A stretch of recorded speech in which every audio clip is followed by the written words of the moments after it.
So, you guys ready? You been ready, Parker? All right, let's do it. All right,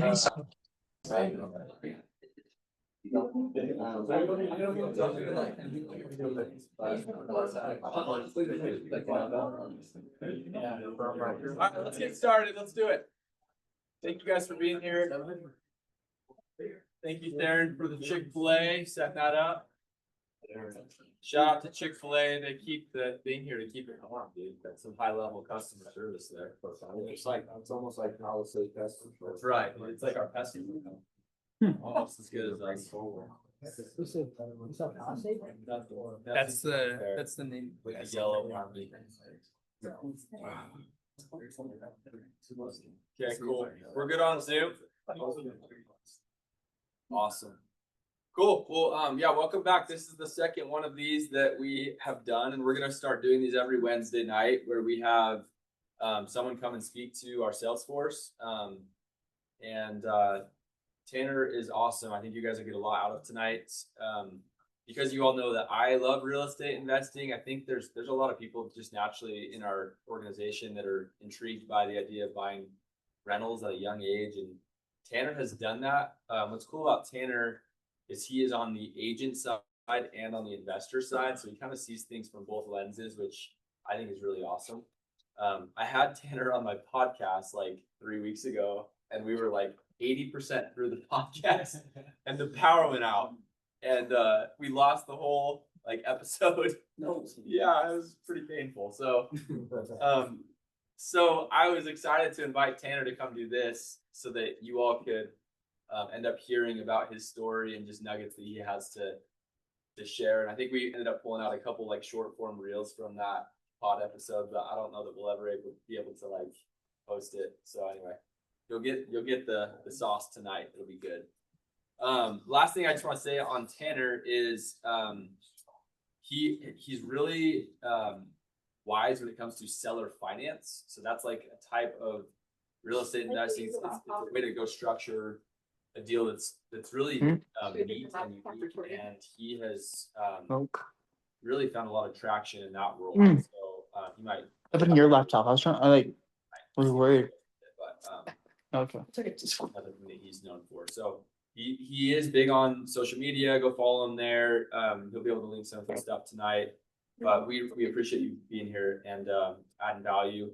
We will keep doing these. The last thing before I turn it over to Tanner is next week we're going to do another one of these. I am actually going to do one down in Cedar City. So we're gonna switch it up, and we're gonna film it still, and so it'll broadcast to the whole company. But I'm gonna do one down in Cedar to give those guys some love, because we have a pretty strong group down in Cedar this year. So anyway, this next week's will not be here.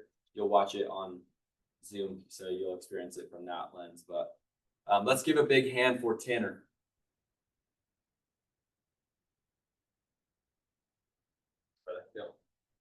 How's it going, everyone? Okay, first of all, I just want to get a better picture of who's here, who I'm speaking to. If you are under 25 years old, raise your hand. I love it. Okay. Almost never see one of you. Shout out Gavin and Dan. Some of the guys that I brought are a little bit older. It makes sense. Okay. My name is Tanner Litchfield. Parker is a freaking good dude. And if you guys are working for Parker, you guys are in good hands. Like, that goes a long way, working for a good soul like he is. So you guys are going to get to know a little bit more about me today and my journey into real estate. So that's what I'm going to start with. What are we going to talk about today? Who the heck is this guy talking to me on the stage? My journey into real estate, including losing over $300,000. Hopefully we're not going to do that for you guys, and you're going to learn from me so you don't make those mistakes.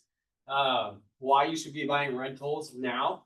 And I really, really want to harp on the urgency of buying rentals. Everyone thinks that this is a future task, and they put it off forever. They think, when I'm more stabilized, when I'm married, when I have kids, they put off buying rentals. And we'll dive into some of the numbers of really why you should take this as a more urgent approach than anything. And then also, what type of deals should you be buying in today's market? It's a lot different than it was 4 years ago, 5 years ago, etc. So I'm going to dive into what's working today. And then the power of seller financing and building your roadmap to buying rentals. And if you guys have questions in between, if it's specifically about what we're talking about, feel free to interrupt me, but we'll also do a Q&A at the end. So we'll go from there. And then Parker, if I got like 5 minutes left, will you just let me know? Okay. Who is Tanner? I have to first talk about my family. I have been married to my beautiful wife, Morgan, for 6 years now. We had our anniversary last month. Gosh, I suck. It was like 4 days ago. Time flies, I guess. And our little sweet Gigi, our little girl, she's just about 1 year old now. November 7th. I know that one a little bit better. And then one thing you'll know about me, if you follow me on socials, or if you talk to me, you'll know I'm obsessed with golf. Just like every white dude in Utah County, I guess. But golf, like honestly for me, I suck at golf, but I'm obsessed with it. And joining a country club was a big life goal of mine. And so I thought this was a 5-10 year play for myself. And raise your hand if you know Casey Ball. If you don't know Casey, follow that dude. He's, I'd say, one of the most influential human beings in Utah County, especially for young hustlers like yourselves. But I was talking with Casey, and he challenged me to pull the trigger on a country club way sooner than I was comfortable with. And in my head, the decision was buying a rental or joining Riverside. And Riverside's a country club like 2 minutes from here. And I pulled the trigger on that, and that's a huge part of my life right now. The networking, guys, when you get to that point, it's a no-brainer. I think a lot differently. I had to put that in of who Tanner is, as tacky as that is, because it's a big part of my life. So I'm going to go through some wins just in general. And then I'm going to stop talking about myself and we'll get into the learning. But I want to show you that there is some credibility up here today. And then I'll talk about my losses after, so you guys can see how I've ended up here. But I'm a top 1% agent here in Utah. I moved from the Seattle area. Shout out Gavin. He's from the same area that I am. And my very first year, I was a top 1% agent in Utah. So a little bit faster track. I think part of that was because I was in the investment side of real estate for 5 years prior. And the truth is, agents suck at their job. Like 99% of them, I swear, are incompetent. Maybe 90%, I should say. But so jumping in after being on the investment side was, yeah, pretty easy to jump in there. I'm the #1 seller finance agent in Utah. I own a 14-unit portfolio. I have closed over $80 million worth of volume in my real estate career, and I've made $2 million plus in commissions or profits. I've also was the guest on the #1 real estate podcast in the world, Bigger Pockets, flagship episode there, if you're familiar with that. Okay, less about me and my wins and all that hoorah. This is what I've done to get there. Before I had money and before I was capitalized to start investing in myself, I became genuinely obsessed with real estate. And so if you guys don't have the capital right now, but you have the time, this is something that you 100% can do, is immerse yourself in education. You guys are sacrificing your Wednesday night right now to come listen to me. So that's a step in the right direction. And I applaud you for that. Where a lot of other dudes are playing Fortnite probably, or making some dancing TikToks. I don't know what you guys do these days, but okay, so like guys, podcasts and reading books, whether it's Audible, reading the actual book, is a game changer. You'd be shocked at how much downtime you have when, instead of listening to your Playboy Cardi, whatever they're, I'm trying to stay relevant here. Put on a podcast, put on an Audible. It's a game changer. I swear, like the amount that you'll learn from it is a game changer. So the other things I've sacrificed to get here, for 5 years, I was in the tech sales world, and I was obsessed with real estate. And I worked more hours in my real estate investment business than I did in tech sales. So I had 2 full-time jobs for 5 years. My wife didn't love that, but here we are. And my first full attempt at real estate, I fell flat on my face, 40 grand in credit card debt. Like my identity completely was in shambles. I thought that I was a real estate investor and I was 40 grand in credit card debt, fail. Right. That was like 4 years ago. Luckily my second time I hit my rocket ship and it's been joyous ever since.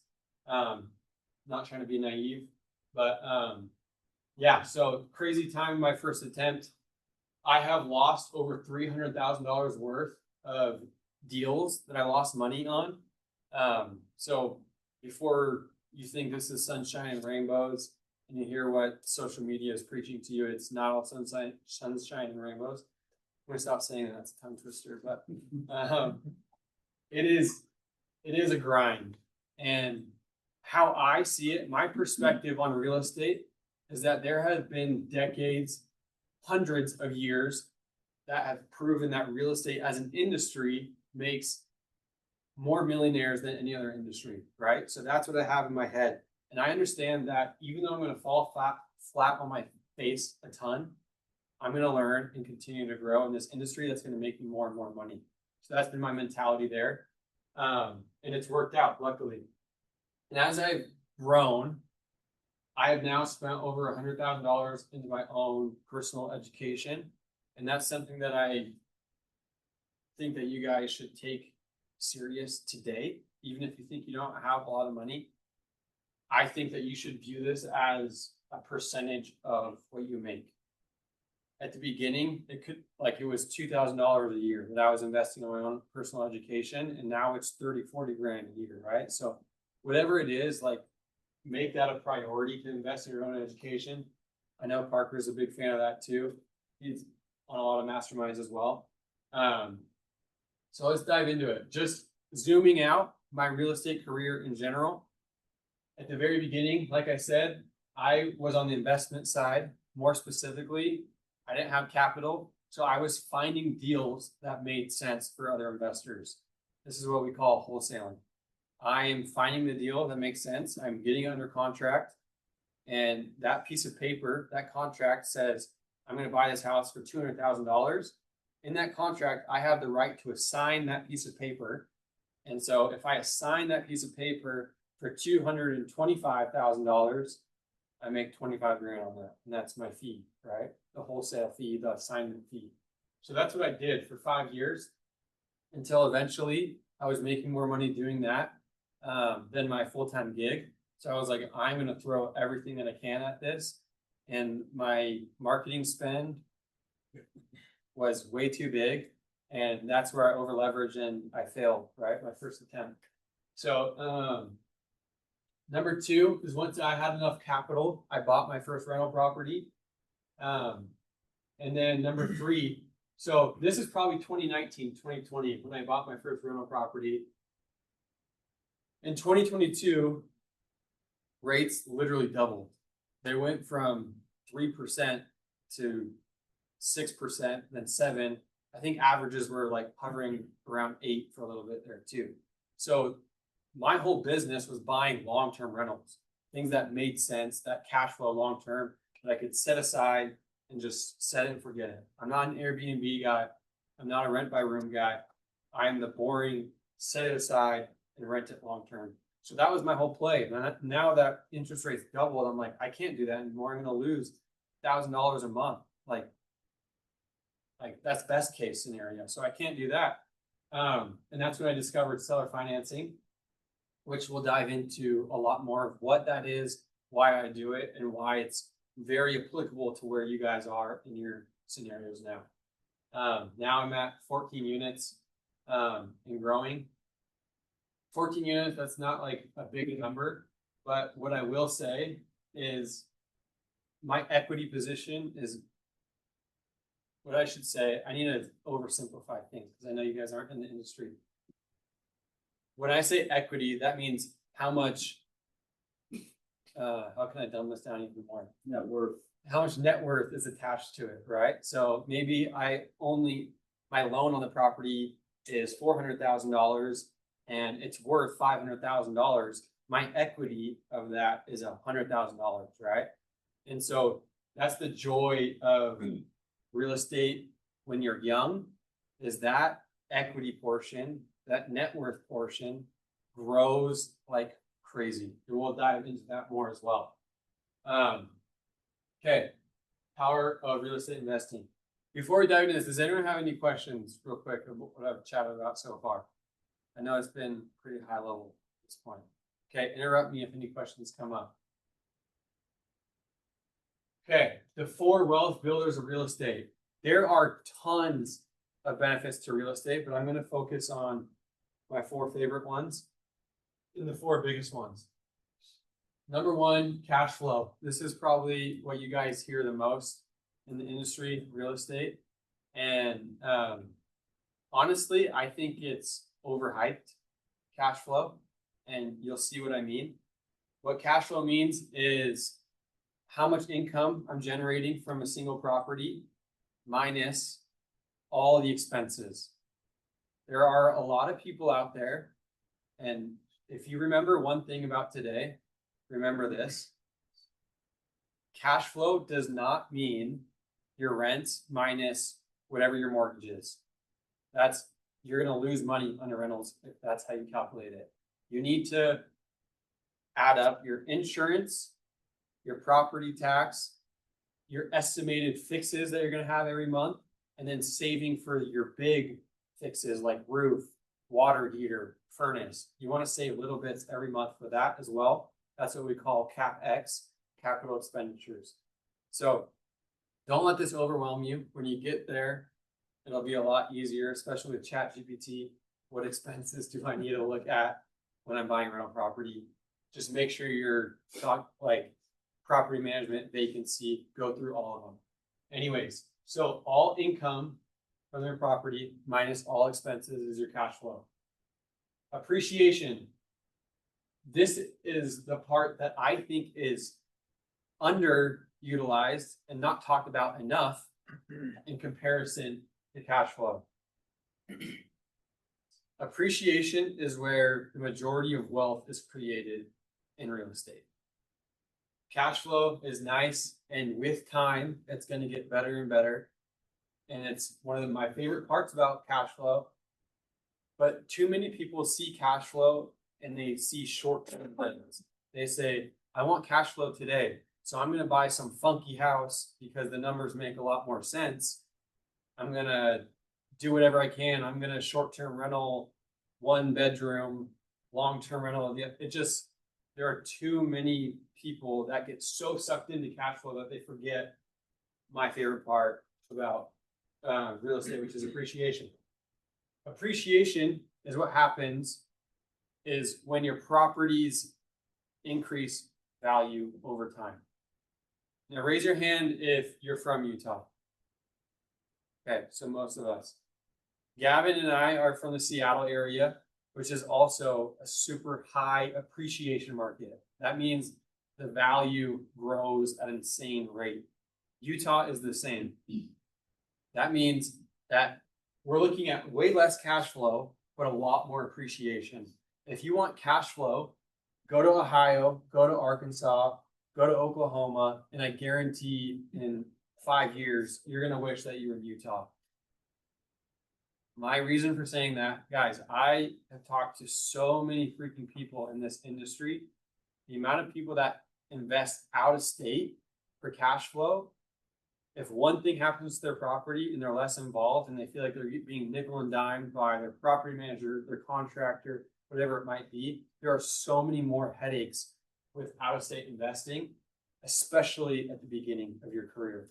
So where I'm going to harp on appreciation again, Oklahoma, Ohio, all these states, their appreciation is very minimal. They don't grow a lot because they're less desirable. That's why the home prices are less. That's why they don't grow as fast. And if you're buying an asset, usually you want it to be in a more desirable location. You're going to attract better tenants.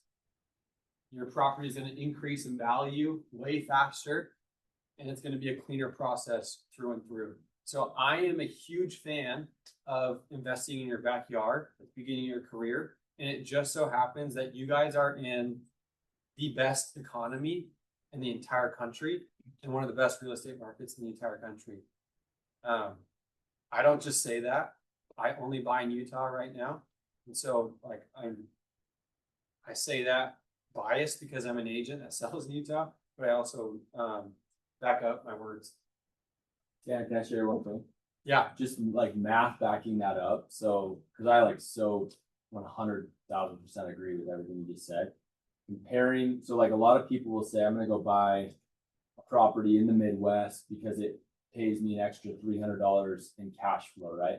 But if you literally pull your calculator out and you say, okay, $300 times 12 months, I'll make an extra $3,600 a year in cash flow by buying the property in the Midwest versus buying the property in Utah or Seattle or whatever, right? $3,600, let's say it's a 10-year time horizon, $3,600 a year times 10 is 36 grand extra in cash flow, right? But over 10 years, a market like Utah or like Washington is going to appreciate at least a couple percentage points more year over year over year. And when you run that over 10 years, the math's crazy, right? Like I buy a property for 500K here, and then I run the appreciation numbers over that versus the Midwest example. And now we're talking like $300,000-$500,000 difference over a 10-year time horizon. And so that is like, that's the mindset around it. And to Tanner's point, when you start young, you have 10 years, like, you know, you can play the game for 10, 20 years and you get that growth compounding. So I totally couldn't agree more with that concept. Yeah. I love what you said there too. The hard part, cash flow seems more obvious. Appreciation is more speculative, right? And so to Parker's point, in 10 years, we have no idea what's going to happen, but at the same time, we have so many years of history that backs up appreciation markets. So as much as it seems speculative, it's very data driven. I'm not just throwing $100,000 in Utah on pure speculation. There's a lot of data that backs this. So like, for example, in high appreciating markets, they claim, and it's happened a lot, that in 10 years, your property's value will double. I know that's a crazy concept, but if you think about where home prices were in 2015, they've definitely doubled in Utah. So the fact that a 500K house today can be worth $1 million in 10 years seems insane, but it's our reality. Where it's such a huge shortage of homes in Utah, it's absolutely wild. Now another point, let's name some of the most expensive states in America. Washington's one of them. Hawaii, yeah. California. Okay. Northeast, New York. Probably, yeah. New York. Okay, so let's start there. New York, Hawaii, California, Washington, 4 of the most liberal states in America. Investing in liberal states, like we'll set aside political agendas right now, but when you are investing in liberal states, they favor tenant laws way more than they do landlord laws. So for example, I just made the post today or yesterday. I've been through 3 evictions in my real estate career. An eviction is where people aren't paying your mortgage or aren't paying their rent, and so you have to kick them out of the property. In Washington, in Seattle, and California, they help the people that aren't paying you way, way more than they help you as the landlord. It's taken me 6 months to kick people out of my property that haven't been paying me for months. I've had to pay someone $3,000 to get out of my property that hasn't been paying me for 5 months. That's what a state that favors tenants more than the investor that's taking the risk. That's what happens. So going at these high appreciation markets is massive, but when you pair that with Utah, a red state that favors landlords, guys, it couldn't be more obvious on why you should be buying rental property in Utah. If you want to look at growth and you're second guessing growth, you go to Utah City, Vineyard, a 700-acre massive development that they're throwing $1 billion plus into. You go to Draper, Bluffdale area, another 600, 700-acre development that they're throwing $1 billion. It is so obvious the growth of Utah. This is why I am stressing the urgency of buying rental property, because it's not going to get cheaper anytime soon. So that's a huge tangent on appreciation, but I think it's important. The next part, tax benefits. Oh, this one fires me up. Fires me up. Yeah, Dan could talk about this. Dan's a CPA tax strategist. Real estate, for whatever reason, whether it was the Constitution, George Washington, I don't freaking know, but they love people in the real estate industry. They love, yeah, I don't know why, but they love us. The cool part, I'm going to talk very briefly about a tax law, and Dan, correct me if I'm speaking wrong here. The IRS has an identification called real estate professional status. You do not have to be a licensed realtor. You don't have to have a license of any sort to get real estate professional status. What you have to do is you have to qualify, meet certain requirements, which is 750 hours in the real estate industry, which could be managing property, which could be looking for deals, which could be XXX, and then it has to be 50% more of the hours that you're putting into whatever businesses you're in. The cool part is if you're married, filed jointly, your wife can also get real estate professional status. What real estate professional status does is it transitions real estate as passive income in the IRS's eyes into active income, which means you can offset a lot more taxes against your active income. That might seem overwhelming to you guys, but I'm going to give you a quick example of that. And keep in mind, a lot of my clients are door to door. A lot of my clients are not real estate agents, but they still qualify for real estate professional status. I'm going to let you talk to a Dan or a CPA about where you can enter into real estate professional status. But once you hit that classification, this is what it can do. I bought a property for $700,000. It's a triplex in Mill Creek, South Salt Lake border. And I'm going to dive more into that deal in a second. It's a seller finance deal. And I essentially did what we call a cost segregation study. And I am accelerating a lot of that depreciation. I know a lot of these words can seem like mumbo jumbo, but all I'm doing is I'm buying a property and I'm using that property to offset my active income. I'm going to keep it very high level for you. And so I took $100,000 from buying that property and wiped out $100K of my active income that I make in my job that I don't have to pay taxes on, which is wild. So if you made $100,000 in a summer and you went and bought a property, you can wipe out like all, if not a big chunk of the taxes that you have to pay. And this is not sketchy. This is in the IRS tax code. They want you to follow the rules, and that is a rule that you can follow.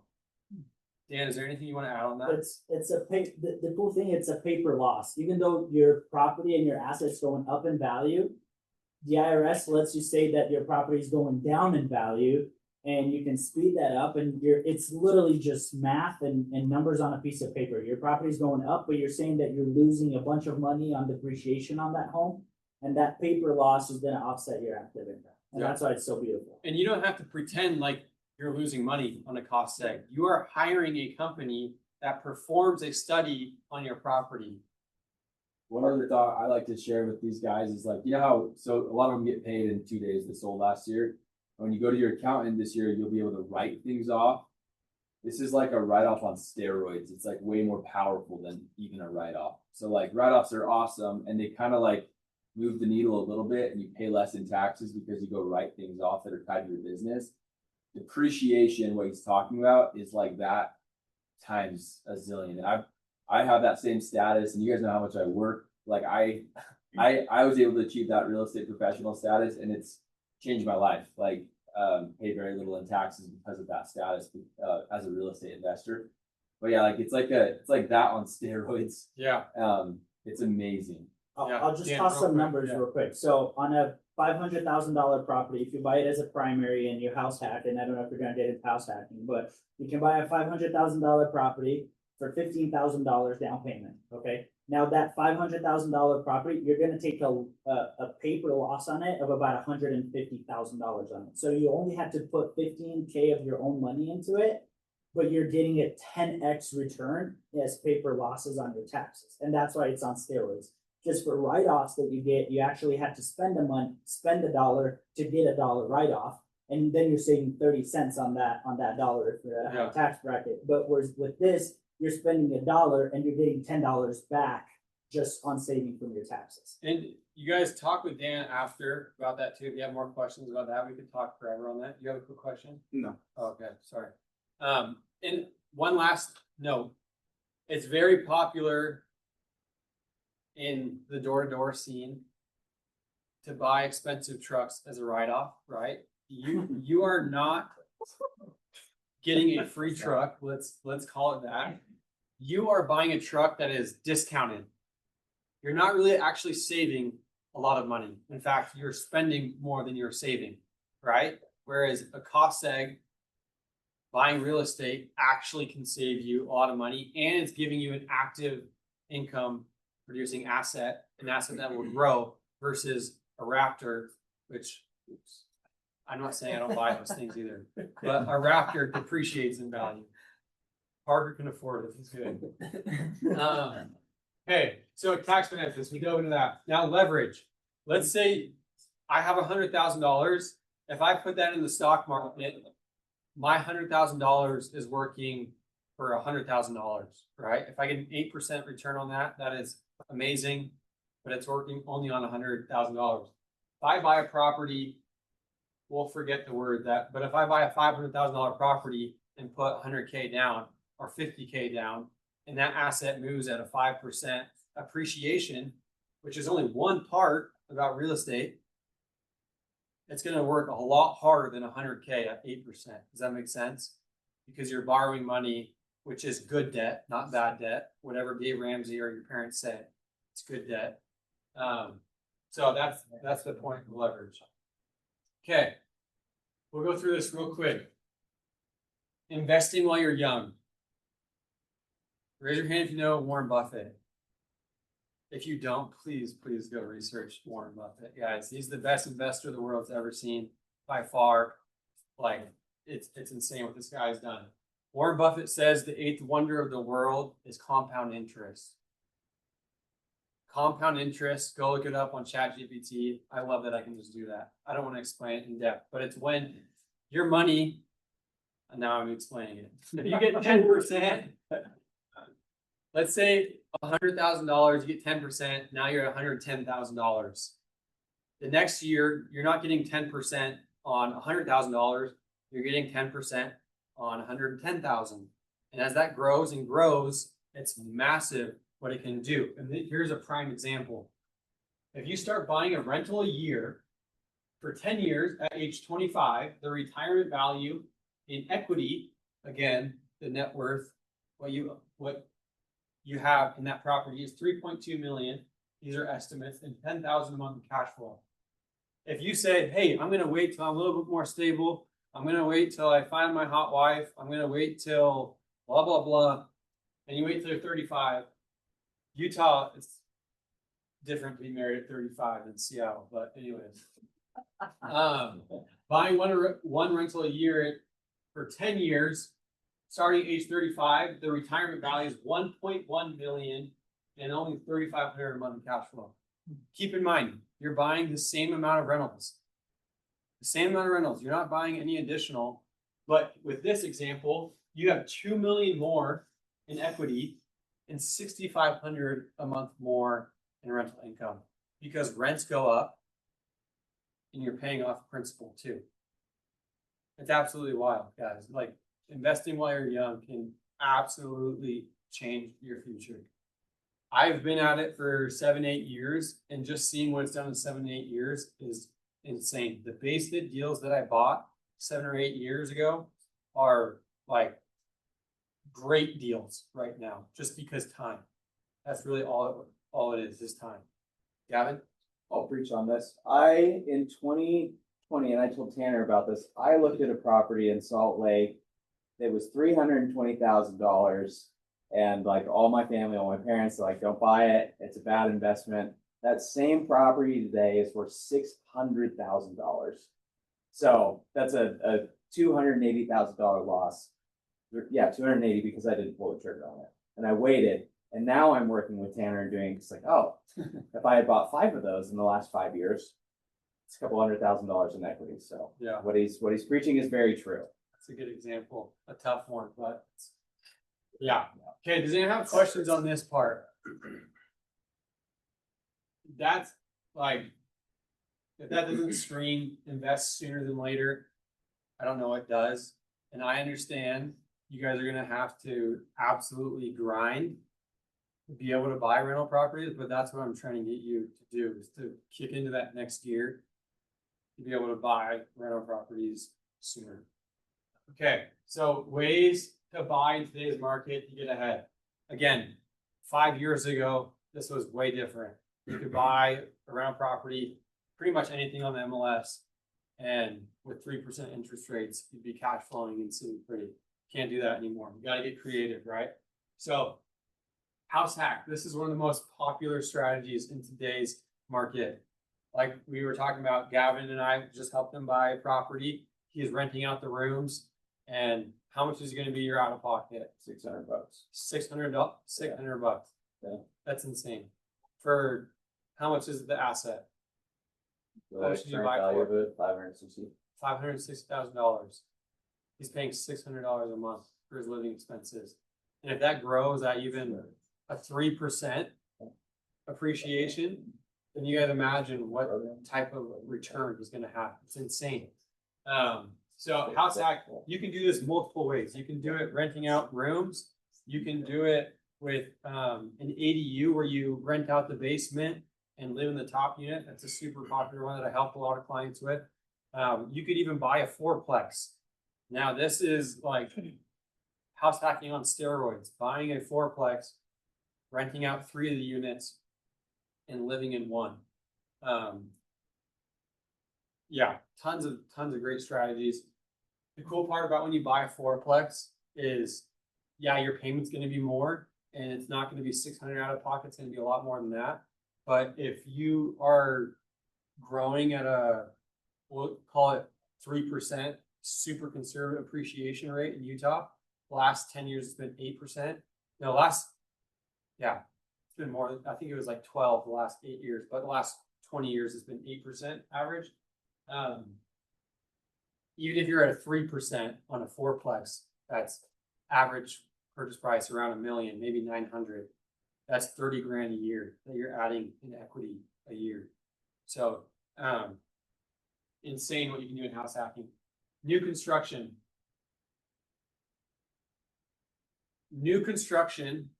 10 years ago was seen as a huge premium. You're buying a brand new product, therefore it's a lot more expensive.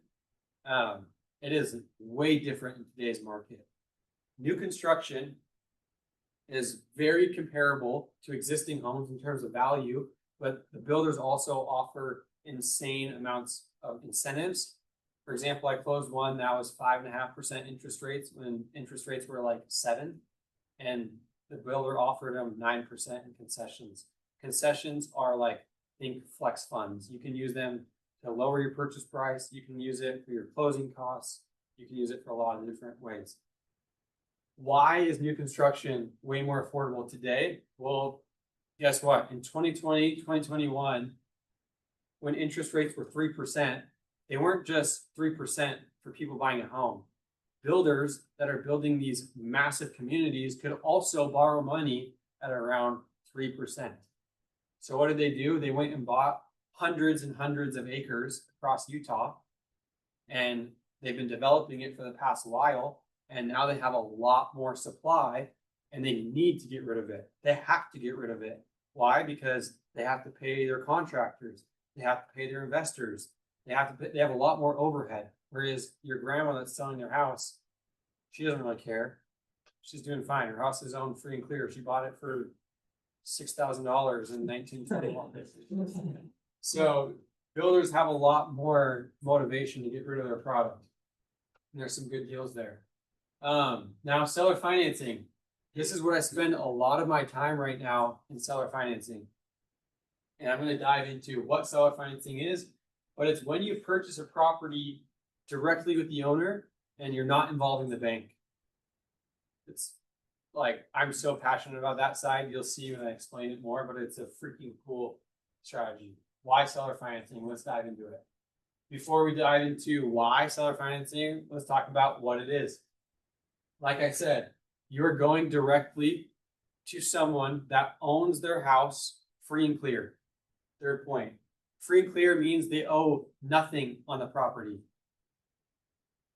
If they own it free and clear, you can negotiate directly with them on a lot of terms. I'm going to dive into that too.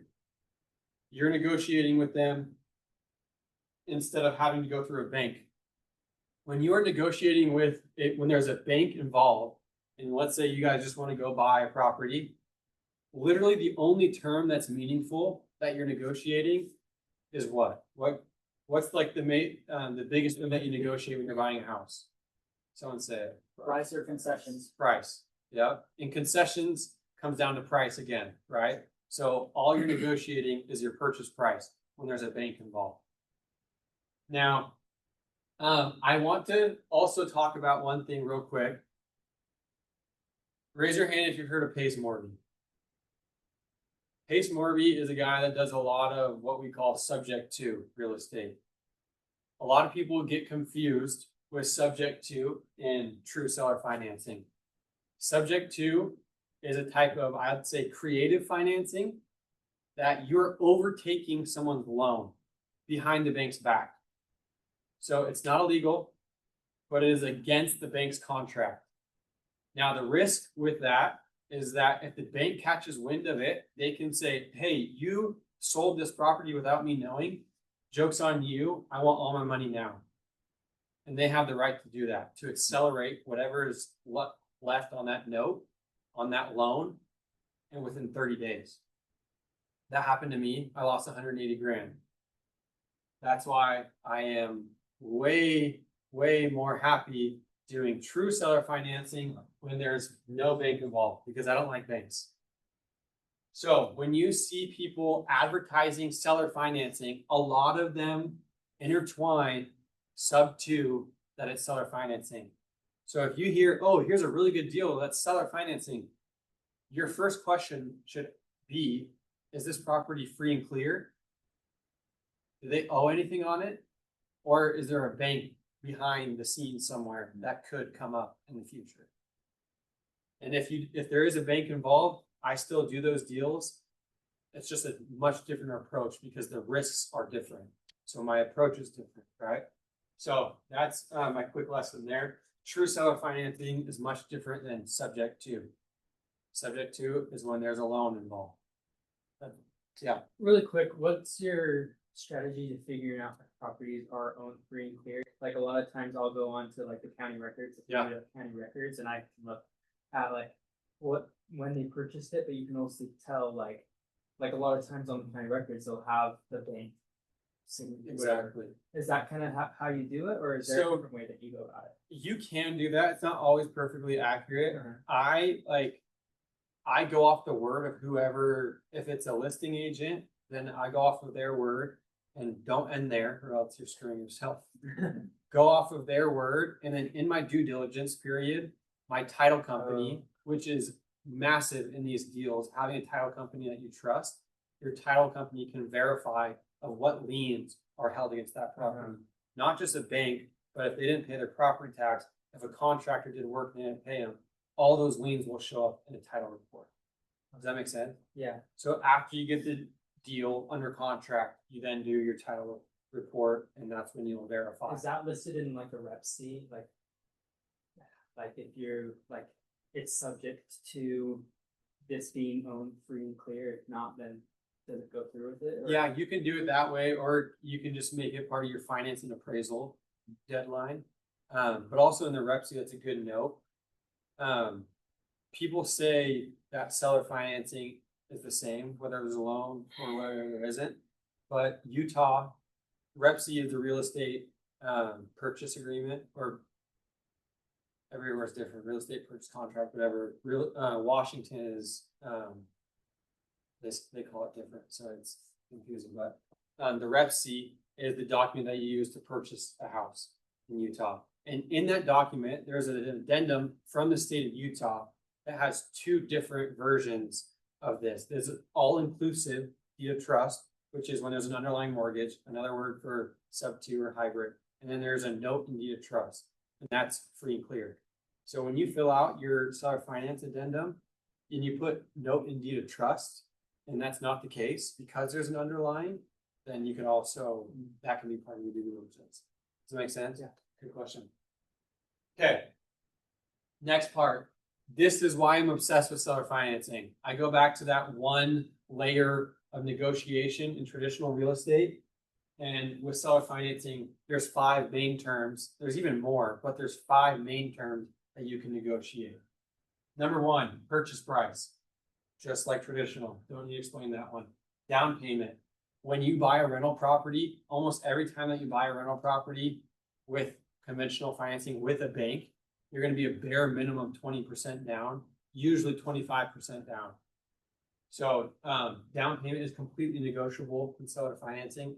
Most of my deals are around 10 to 15% down because I do a lot of on-market deals where commissions need to be paid. Now the other part is interest rate. Of course, you can negotiate that because the seller is your lender. The seller is your bank. So I negotiate 3 to 4% interest rates all day long. I'd say every deal I do is between 3 and 4.5% down, sometimes 5, but never above 5, which is wild because interest rates right now, 6, yeah, they're 6 plus for sure. And then amortization. Raise your hand if you've heard of this word before. Okay, maybe half, maybe a third of you. Amortization is an equation that banks use. When you buy a property, it's typically with the bank, it's typically on a 30-year amortization schedule. That means that they are structuring it for it to be paid off in 30 years. Now, what the banks do, because they don't have your best interest in mind, they're trying to make money, of course. The banks front load all of the interest at the very beginning because they know you're not going to hold, they know you're not going to have that mortgage for 30 years, whether you sell, whether you refinance.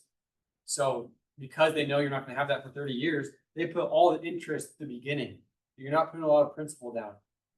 So with seller financing, I'm completely getting rid of that mentality of 30-year amortization. I can decide whatever I want. I can decide whatever me and the seller agree to.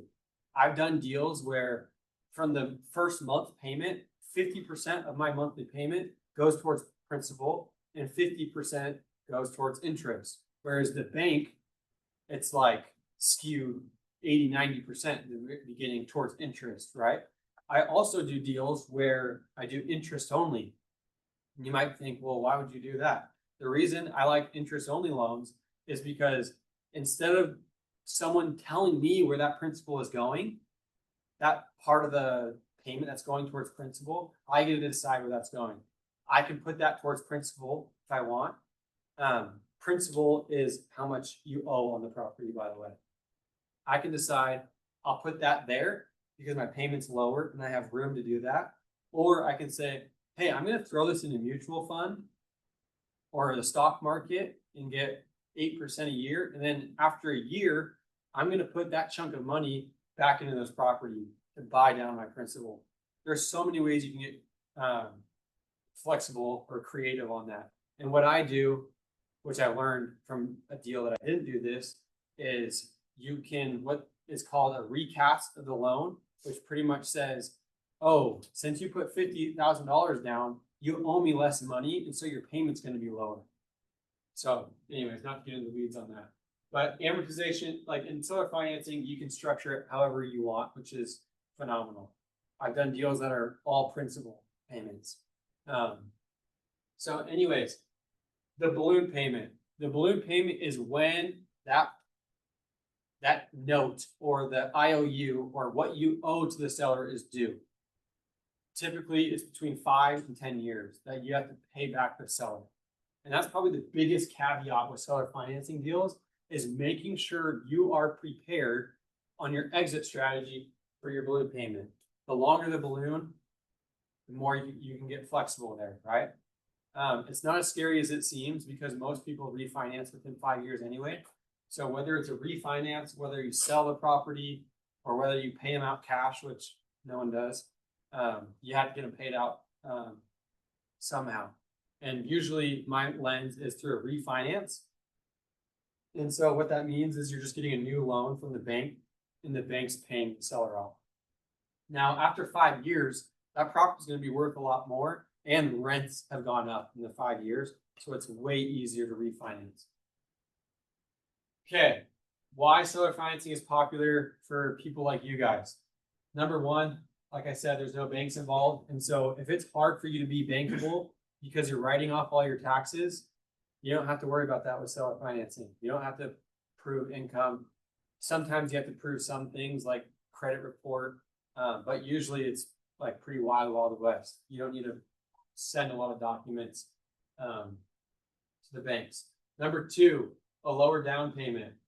This is a perfect transition into the significant tax benefits. Guys, when you buy a deal traditionally, when you go with the bank to buy a deal, like I said, it's 20 to 25% down. So let's use this example. On a $500,000 purchase price, you're going to buy a house for $500,000. If you put $100K down, let's say your tax benefit, Dan, if you buy a $500,000 house, what's an average just range of how much you're going to offset on your taxes? Just spitball a random number. You mean if you do a cost seg? Yeah, cost seg. 20 to 30% of that. Okay, so 100K. Like 150. Okay, $150,000. I'm gonna use 100 for easy math. You buy a $500,000 house, you put 20% down, and so you put 100K down, and your tax savings, you're gonna write off 100K, right? Let's use that same example. If I put 10% down on a property, an investment property, and I put 50K down on a property, my tax savings stays the same on the cost segregation. It has nothing to do with how much I put down on the property. The down payment has everything to do with the property's value. So instead of putting 100K down for 100K in tax benefit, I'm putting 50K down for 100K in tax benefit. I'm doubling my tax benefit with seller financing. Wild. Okay. Now the other thing is win-win negotiations. The cool part with seller financing is I'm not the only one that's getting a win. It's much easier when there's 5 levers to pull on a deal. It's much easier to find a win-win with the seller instead of just going back and forth on price, right?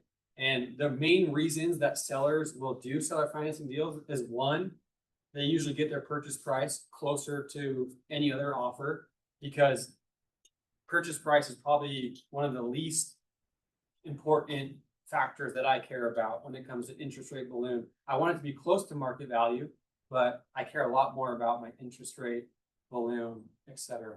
So we can craft a win-win way easier on a seller finance deal if they're open to it versus traditional. The other thing is the sellers have huge tax benefits when they sell their property via seller financing. So they get the IRS views it as an installment sale, and they get to spread out their capital gains. And if they spread it out into tax bracket when they're retired, it can be amazing. Okay, a real deal example. This is the triplex that I was talking about. I bought it for $685,000. I put 12% down, 85 grand. Now, the seller lends me their equity because keep in mind, if they don't owe a dime on it, they have $685,000 worth of equity. Parker, 5 minutes, perfect. $685,000 worth of equity. So I'm gonna give them 85 grand of that, and then they're gonna lend me the other $600,000. And what we negotiated is a 4.5% interest only loan. My monthly payment on that is $2,250 a month. What I'm collecting from rent right now is $4,580. So by a lot of people's definitions of cash flow, I'm cash flowing $2,300 a month, but obviously I know better than that. What I can actually withdraw on this deal is about $1,600. I'm actually withdrawing about $1,400 because I don't need to squeeze every dollar from it. But I'm not actually withdrawing it. What I'm doing is I'm putting that in a separate account and I'm letting that build up. I'm getting reserves. So I have a huge reserve pile that's being built from that excess. But also what I'm doing, because I don't need this money, luckily my business is doing well, that I don't need $1,600 a month in cash flow. I am paying that off on the principal just because I want to, because I want to make my balloon payment easier. I want to be able to refinance easier. So like I've only owned this property for like 18 months and I'll put like $22,000 towards principal like as of today. And that's just because I want to make my refinance easier. And the numbers are working great for me. So that's on a 5-year balloon with an option to extend to 7 years. I also wrote off $100K of my active income on that deal too, just to sweeten it even better. Okay, so my last slide for you guys. A lot of times you can see me up here on stage and think, oh, I'm like so far away from that. I don't even know what I can learn from this, right? This is the exact roadmap. Real estate is not hard. It's actually very simple. It takes a lot of grit and effort. And that's the part that you guys, I want you to double down on. And that's step one, is maximizing your sales income. If you're in door to door, that's your active income. My first if I'm coaching someone in real estate, my first thing that I tell them is do whatever you can, invest in yourself so that your active income is growing. If you guys aren't making 100, 150 grand yet, which is completely fine, my advice to you is to invest in your own education for your active income, not for real estate investing. Invest into your own skills, whether it's sales training, whether it like whatever you guys do to invest in yourself in the door-to-door space, invest in yourself in that space, because when your active income grows, it's going to make it way easier to invest and buy deals. So let's say you made 100 grand in the summer. A lot of times, if you're buying Raptors, if you're buying Travis Scott's, if you're buying whatever it might be, you're not going to have a lot left over to invest. But if you are saving strategically and being intentional about where you want that money to go, a down payment on a house, that 100K summer can be your first property. So like, do whatever you can to get to 6 figures. And guys, I work with so many door-to-door clients. I promise it's possible, and the ceiling's much, much higher than that.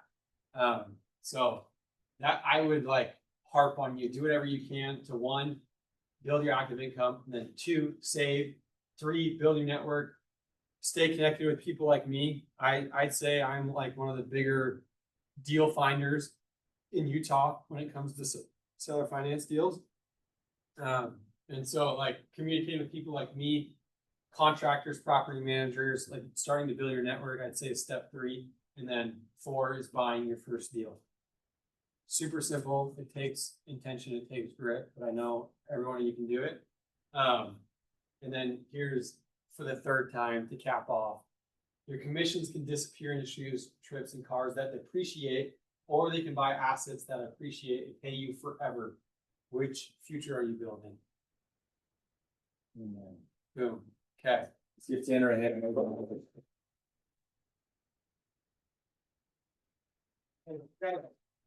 long do we have for? You're good. I think there's some questions. Yeah. I want to say shit before a couple questions get the whole get qualified, because there was, you know, on his second to last slide, one of the benefits of seller finance just being, yeah, maybe go back to that. Or you might wanna come up here and talk about this and go with it here. That one, go back. No banks involved, like just, there are a lot of reps that worked at Pointe last year that, made really good money, but you don't have 2 years yet of tax returns to go get qualified for real estate yet. It's been like a pain in my side because I want so badly for everyone to go get their first rental property. But like the reality is if you go traditional and you get banks involved, you need 2 years. I don't own a seller finance deal. Probably because a lot of the years that I've been aggressively buying real estate, rates have been pretty low. And in the last 2 years, I've honestly deployed a lot of money with like that Harris investment group. I love this strategy, like in a high interest rate environment, to go get better interest rates and get deals that actually pencil. But then the biggest advantage is just that some of you guys, like, you could go get a deal this year using this strategy. And if you don't use this strategy, you'll have to wait another year or two. So I just think it's a cool way. If you've done one summer and made really good money, or if this next summer is will be your first summer, like this is a way for you to fast track it and get in the game quicker. Yeah. And I'll reiterate that too, like there's not a lot of industries that you can jump to 100 grand faster than door to door. So like if you're thinking it's an industry problem, I guarantee it's a you problem. Yeah. So like And some words of advice for you guys. I love it. Okay, I'm gonna put my socials. If you guys like, I don't usually get my sale out a lot unless you guys are buying a property. And then I usually vibe out with you and you can ask me whatever questions, but I respond to all my DMs for sure. And so that's my preferred, like if you want to get in touch with me, I'm really good about responding to my DMs. Shouldn't say really good, I'm pretty good. So that's my Instagram there. And then YouTube, I put out a lot of free content every single month on YouTube that dives deeper into the weeds on these topics. So I'll leave that up here while we do some Q&A. Any questions? Yeah, so I think from what I understand, like in my mind, whenever people are like seller finance, I would always think like you're going to the seller and you're like, hey, I'd like to pay you for 30 years. And it sounds like you're like what it actually is you're more or less just getting a jump start and a hand up on the bank when you refinance. Is that? Yeah, that's how I would say it. You're never gonna get a 30-year balloon. I shouldn't say never, but like You should. yeah, it's rare that someone will lend you their equity for 30 years, usually 5 to 10 years, but that's exactly right. Like instead of delaying that process of buying a rental property, you're getting into a deal that makes sense today. And then with time, real estate usually gets better. I shouldn't say usually, it's gotten better every single year historically, besides I think 1 year in 2008. Within a 10-year period, real estate's never been down if you look within a 10-year period. Yeah. Yeah. Because then it's like your end goal with seller financing is still to refinance and get a loan with the bank, but the terms just favor you. Exactly. Yeah, like my mentality when I buy a rental property is I'm gonna hold it for 20 plus years, especially when I'm doing these cost seg and offsetting my active income. If I were to sell that after 2 years, I'm gonna have a recapture and I'm gonna pay more taxes unless I 1031. So any other questions? How did you get started? Yeah, You knock doors? no, I started in tech sales actually. Excel. Yeah. Yeah, I was cold calling all day. So I started in sales, but not door to door. I'm probably one of the few people, and I was raised in Seattle. That's probably why door to door. That's how I got sucked in here. But like I kid you not, I have a lot of friends in tech sales and a lot of friends in door to door. My door to door group of my friends are buying rentals way faster than tech sales. And the reason being is because that mentality of I have to offset my income as a 1099 guy accelerates their process of buying rentals faster. So it's a good mentality to have. Question. Do you have recommendations for what real estate education you can invest in? Yeah, I have a ton. Depending where you're at, like I said, I've spent a lot of money on my own education. I paid the 10 grand for Pace Morbies. I paid Thatch Wins, another big guy. It's really very specific on your goals. You can talk to me after and we can chat more about it. If it's seller financing specific, there's like I paid 9 grand for a weekend on like one of the best educators in seller finance. So depending where you're at, like that's a lot of money for some people. But we can chat more. There's a lot of in between that you can get started. I even have like a 500,000. I wish I have a $500 course on seller financing that I just threw out what I know in an easy course. I don't push it a lot because I'm not a course guy, but there's a lot of people that ask me, so What's the best way to find seller finance deals? it's a good question. The best, I mean, everyone has their own strategies. If we go into the direct to seller market where I am like marketing towards people that own these properties, then it opens up a huge, like, you can cold call yourself, you can pay for managed cold callers, you can pay postcards that you're dripping to these people every month, every quarter. There's a lot of AI stuff right now for marketing. So the list could go on and on. Where I have found my sweet spot is I negotiate a lot of on-market deals and make them make sense for seller financing deals. I'm an agent, right? So it's a lot easier for me because I'm like in that marketplace all day, every day for my job. So calling on market or direct to seller, it's a good way. But you're probably starting with like, do you own your house free and clear? Like top of funnel, that's probably one of the first questions you're asking, right? Exactly. Because otherwise seller finance doesn't make sense. Yeah, it can still make sense on sub 2, but there's a lot more criteria that has to be met if it's a sub 2 deal, which like I can guide you through. And a lot of those criteria put you in a closer box. Whereas seller financing, I like light up because I don't have any rules. I don't have a ceiling. I don't have a floor. Everything's negotiable. Whereas sub 2, they might have a 5.5% interest rate on their underlying mortgage. And I can't negotiate a 3% interest rate when they only have 100K in equity, right? So like I still do sub 2 deals quite a bit. There's ways that I make them safer, but I have a question from Zoom. Any specific books you'd recommend reading right away? yeah. If you guys haven't read Rich Dad Poor Dad, that is like the real estate investing Bible.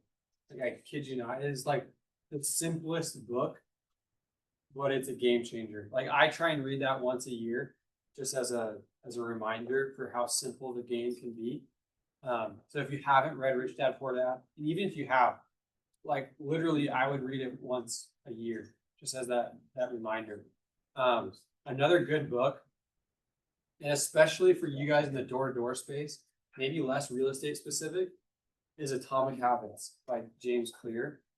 That book is one of the most influential books I've ever read in my life. It's absolutely wild for what it can do for you as a human. And if you're not making enough in your active income than you want, it's up here. I can promise you that. There's not like a single gem that someone could tell you that will get you into higher income if your mindset isn't where it needs to be. You know that comedian that always like makes one of those gurus on Instagram, like 10x? I feel like that guy. Anyways, that's like genuinely what I would say is Rich Dad Poor Dad in Atomic Habits. Like you have to change your habits if you want to change your income. So, yeah, the answer to that. Let's give Tanner a hand. Appreciate you, bro.